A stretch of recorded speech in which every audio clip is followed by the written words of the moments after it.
हर रोज एक नई कहानी देखने के लिए चैनल को सब्सक्राइब करें और बेल आइकन दबाना ना भूलें। आकांक्षा एक बहुत ही गुणी और समझदार लड़की थी। वो अपनी पढ़ाई पूरी कर एक अच्छी डेंटिस्ट बन चुकी थी। पूरे शहर में उसका खूब नाम था। उसकी शादी शिव नाम के लड़के से हो जाती है, जो कि पेशे से एक सिविल इंजीनियर था और अपने काम के सिलसिले में बहुत बिजी रहा करता था। उसकी सास नूतन अपनी बहू की तरक्की देख बिल्कुल भी खुश नहीं थी। वो अक्सर ही अपनी बहू को कोसती रहती थी। ऐसे ही एक दिन आकांक्षा अपने क्लिनिक जा रही होती है। अरे रुक जा, कहाँ जा रही है? अरे कितनी बार समझाया है ना कि घर की सेवा कर, सास की सेवा पर ध्यान लगाया कर। मम्मी जी, बात कमाई की नहीं पैशन की है। मुझे अपना काम बहुत पसंद है, इसलिए करती हूँ। और आप मुझे एक ही बात कितनी बार बोलेंगे? बहुत ज्यादा जुबान चलती है तेरी। हाँ, अगर मेरा बेटा कमा रहा है तो तुझे क्या ही जरूरत है जाने की। मम्मी जी, ऐसा कुछ भी नहीं है। मुझे क्लिनिक के लिए लेट हो रहा है। आए हाय, आई बड़ी लेट वाली। तुझे मैं मना कर रही हूँ ना, और ऊपर से कहती है कि देर हो रही है। काम के मामले में मैं किसी की नहीं सुनती, सॉरी। आकांक्षा वहाँ से चली जाती है और अपने काम में लग जाती है। वक्त बीतता जाता है।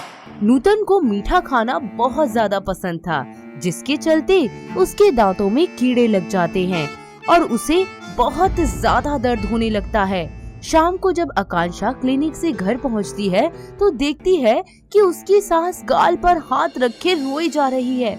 वो उनके पास जाती है और बोलती है, क्या हुआ मम्मी जी आपको? आप रो क्यों रही हैं? और ये गाल पर ऐसे हाथ क्यों रखा है? हाँ, अरे तू हट जा, तूने ही बद्दुआ दी होगी।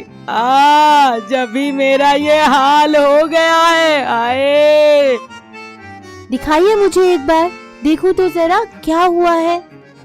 अरे नास पीटी, तुझे देखने की कोई जरूरत नहीं है।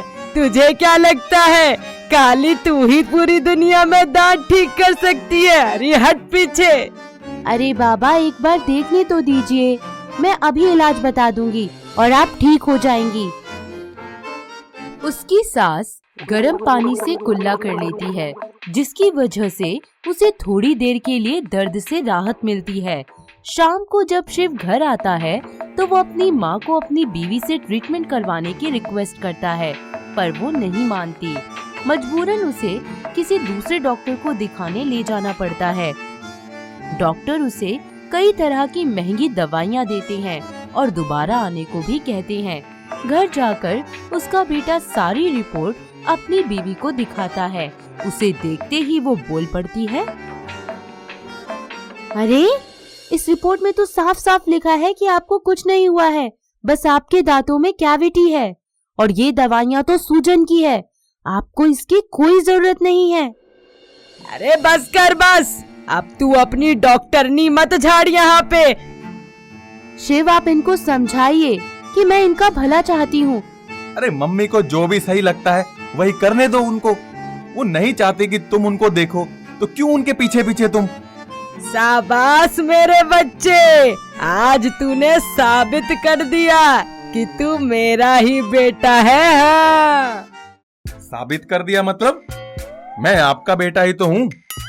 पक्का हूँ ना? गोद तो नहीं लिया ना आपने कहीं मुझे?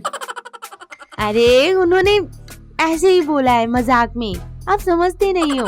अब जाओ, सो जाओ, कल तुम्हें ड्यूटी पर भी जाना है ना? हाँ हाँ, जा रहा हूँ।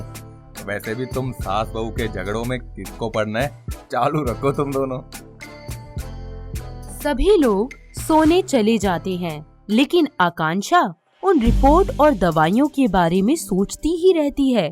उसे उस डॉक्टर पर शक होने लगता है। कुछ दिन ऐसे ही बीत जाते हैं और उसकी सास के दांतों का दर्द दिन पर दिन बढ़ता ही जाता है।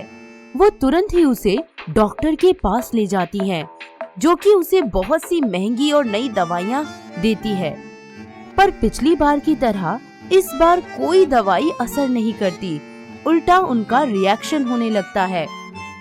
थोड़े दिन बाद फिर से वो डॉक्टर के पास जाती है और उसे बहुत बुरी तरह से धमकाती है। अरे डॉक्टर साहब, ये कैसी दवाइयाँ दी है आपने? मेरे दर्द को अब भी कोई आराम नहीं हुआ है और मेरी तबीयत दिन पर दिन बिगड़ती ही जा रही है। देखिए, आप शांत हो जाइए। ये थोड़ा लंबा प्रोसेस था, इसलिए आपको ऐसा लग रहा है। असल में आपके सारे दांत खराब हो चुके हैं और अब हमें आपके सारे दांत निकालने पड़ेंगे। क्या दांत उखाड़ने पड़ेंगे? ए भगवान, ये क्या कह रहे हो आप? डॉक्टर साहब, इतनी दवाई खिलाई और अब कह रहे हो दांत निकालना पड़ेगा। अरे बाबा, मैं खाऊंगी कैसे?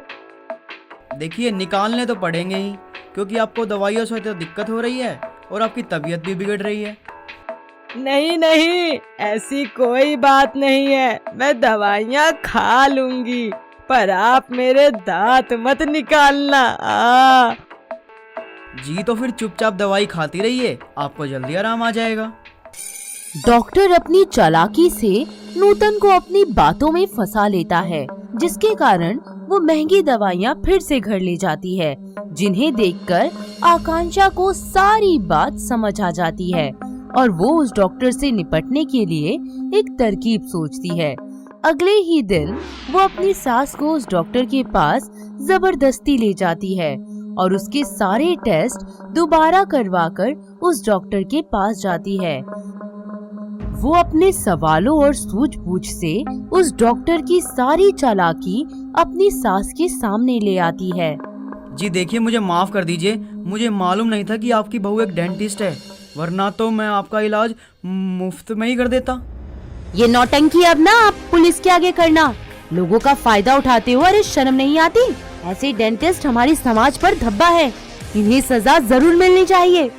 देखिए, मैं आपकी बात समझ गया, लेकिन मुझे माफ कर दीजिए, अब से मैं ऐसा कभी नहीं करूँगा।